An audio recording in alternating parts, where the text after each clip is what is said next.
VDL eats her heart out as EU's plot failed miserably to damage UK over finance and services sector. The EU's plot to damage UK competition in a key area after Brexit has failed, according to an expert. When the UK left the EU on January 1 this year, it left with no provisions for the finance sector in the Brexit free trade agreement.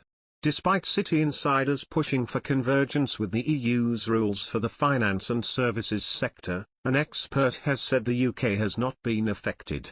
According to banking lobby group the City UK, financial services exports to the US outstripped those to the EU in 2020 for the first time since 2016. Around 34% of exports by banks and finance companies went to America in 2020, compared to 30% to the bloc.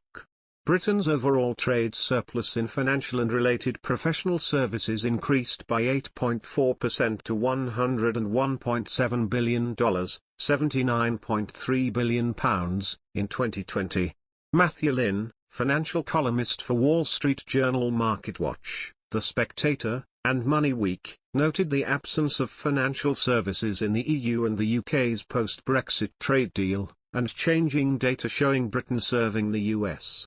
He suggested financial services were deliberately excluded from the trade deal, as negotiators in Brussels wanted to damage the UK's competitiveness, and build their own industry.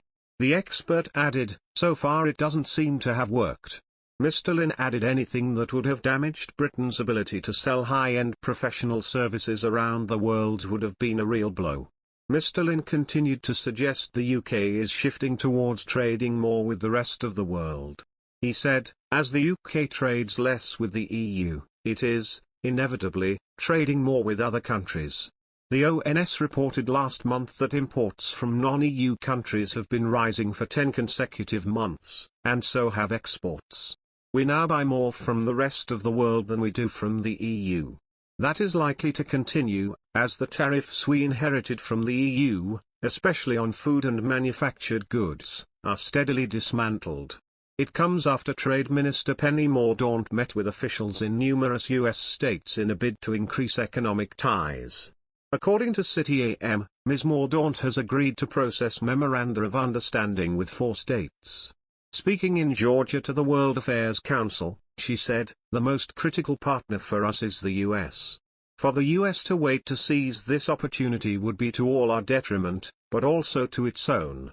You need to increase opportunities for business and attract investment. Want the prospect of a best-in-class deal on agriculture? Think you will get that from the EU?" Naomi Smith, head of the Best for Britain group, called the speech embarrassing, when firms were struggling to cope with the failed deal with the EU. She added, "It's embarrassing for the government who said the US would be clamoring for a deal to now be begging for one. And, given their track record of ditching standards to get other trade deals over the line, this level of desperation should ring alarm bells for anyone who cares about the health service, farming and food standards in the UK." Environment Secretary George Eustice recently revealed a trade deal with the UK is just not a priority for the US administration. There have been around 2,800 new hires in the EU due to Brexit, which avoid the need to relocate some staff from London, with 2,200 finance jobs also created in the UK, A said. But EU regulators are maintaining pressure on financial firms to complete headcount and operational moves to the EU that have been delayed by the pandemic, A added. The European Central Bank wants to avoid ending up with hubs run from London. A said Dublin and Luxembourg remain the most popular post-Brexit destinations for new EU hubs, though Paris has received the highest number of staff relocations. Assets worth £1.3 trillion have shifted across the channel to the hubs. For many financial services firms, we are still far from being fully post-Brexit, said Omar Ali, EMEA's financial services leader at A. Brussels has yet to sign off on a new discussion forum for financial regulators agreed in principle last December, seen by industry as key to rebuilding cross-channel trust, although there has been some progress on euro clearing. Read more. Miles Selick, chief executive of the City UK, which promotes Britain's financial centre abroad, said it was time to focus on long-term competitive factors. Britain has begun overhauling UK rules to make London more attractive for international investors and compete better with EU centres like Amsterdam, which overtook the UK capital in January to become Europe's biggest share trading centre.